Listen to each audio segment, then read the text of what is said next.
मंडळी नमस्कार. मी अविनाश देविदास कुलकर्णी माझ्या आपली उपासना पद्धती या यूट्यूब चॅनलवर आपल्या सर्वांचे स्वागत करतो. मंडळी, आज आपण होळीविषयी माहिती घेणार आहोत. होळी एक रंगोत्सव आणि पारंपरिक सण आहे. होळी हा भारतातील आणि अन्य देशातील प्रमुख हिंदू सणांपैकी एक सण आहे. हा सण फाल्गुन महिन्याच्या पौर्णिमेला आपण साजरा करत असतो. तो साधारणतः इंग्रजी महिन्याच्या फेब्रुवारी किंवा मार्च महिन्याच्या दरम्यान येतो.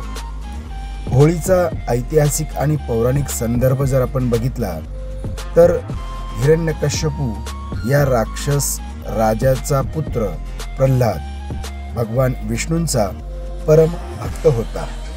हिरण्यकश्यपूने अनेक प्रकारे प्रयोग करून त्याला मारण्याचा प्रयत्न केला आणि त्या प्रयत्नातूनच हिरण्यकश्यपूने आपली जी काही बहीण आहे होलिका हिला प्रल्हादाला अग्नीत जाळण्यास सांगितले.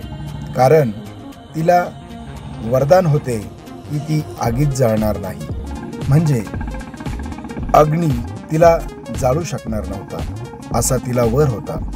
मात्र विष्णूच्या कृपेने प्रल्हाद बचावला आणि होलिका जळून नष्ट झाली. या निमित्ताने होलिका दहन साजरे केले जाते, जे सत्याच्या विजयाचे प्रतीक आहे. कृष्ण राधेची रंगपंचमी भगवान श्रीकृष्ण आणि राधा यांच्या रंग खेळण्याच्या परंपरेवरून रंगपंचमी साजरी केली जाते. ब्रज, मथुरा, वृंदावन आणि बऱ्याच भागामध्ये मोठ्या आनंदाने हा रंगोत्सव साजरा केला जातो. आता होळी साजरी करण्याची परंपरा जी आहे तर त्यामध्ये प्रथम दिवस जो आहे तर तो होलिका दहनाचा आहे. या दिवशी संध्याकाळी मोठ्या प्रमाणात लाकडे, गवऱ्या, गवत यांचा ढीग करून होलिका दहन हे केले जाते. मंडळी, हा जो काही होळीचा जो काही सण आहे तर लोक त्या होळीभोवती परिक्रमा करतात, म्हणजेच तिला प्रदक्षिणा मारतात आणि वाईट प्रवृत्तींचा नाश होण्याची प्रार्थना करतात. दुसऱ्या दिवशी रंगपंचमी खेळली जाते किंवा धुळवड असते. हा रंगांचा दिवस असतो. लोक एकमेकांवर गुलाल, रंग टाकतात. पाणी, पिचकाऱ्या, रंगबेरंगी पाण्याचे फवारे यामुळे संपूर्ण वातावरण आनंदमय होते. ठिकठिकाणी गाणे, नृत्य, ढोल, ताशे आणि जल्लोष यांचा आनंद घेतला जातो. आता होळीचे जे काही महत्त्व आहे तर या सणाचा सामाजिक जो काही अर्थ आहे तो आपण बघणार आहोत. होळी हा स्नेह, एकता आणि समता दर्शवणारा सण आहे. जात, धर्म, वर्ग, भेद विसरून सर्व लोक एकत्र येऊन हा सण साजरा करतात. ऋतुपरिवर्तनाचे देखील हे स्वागत आहे.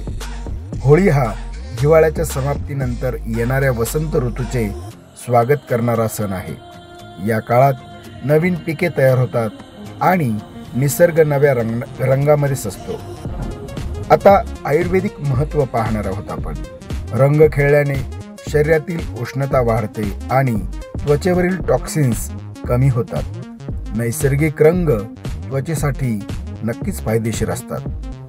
भारत आणि होळीचे विविध प्रकार आपण पाहणार आहोत. आता ब्रज होळी मथुरा, वृंदावन येथे मोठ्या उत्साहाने साजरी होते. लठ्ठमार होळी बरसानामध्ये महिलांनी पुरुषांना लाठ्यांनी मारण्याची होळी खेळली जाते. शांतिनिकेतन होळी पश्चिम बंगालमध्ये रवींद्रनाथ टागोर यांनी सुरू केलेली सांस्कृतिक होळी.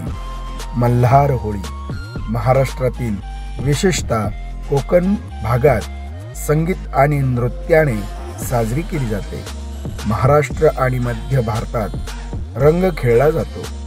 सुरक्षित आणि पर्यावरणपूरक होळी कशी खेळावी तर यासाठी नैसर्गिक रंग वापरले पाहिजे. हर्बल आणि फुलांपासून बनवलेले रंग त्वचेसाठी सुरक्षित असतात. केमिकलयुक्त रंग हे आपल्या त्वचेला हानी पोहोचवू शकतात. मित्रांनो, होळी हा अत्यंत चांगला असा सण आहे. होळी हा केवळ रंगांचा सण नसून चांगल्याचा वाईटावर विजय, प्रेम, बंधुत्व आणि आनंदाचा संदेश देणारा सण आहे.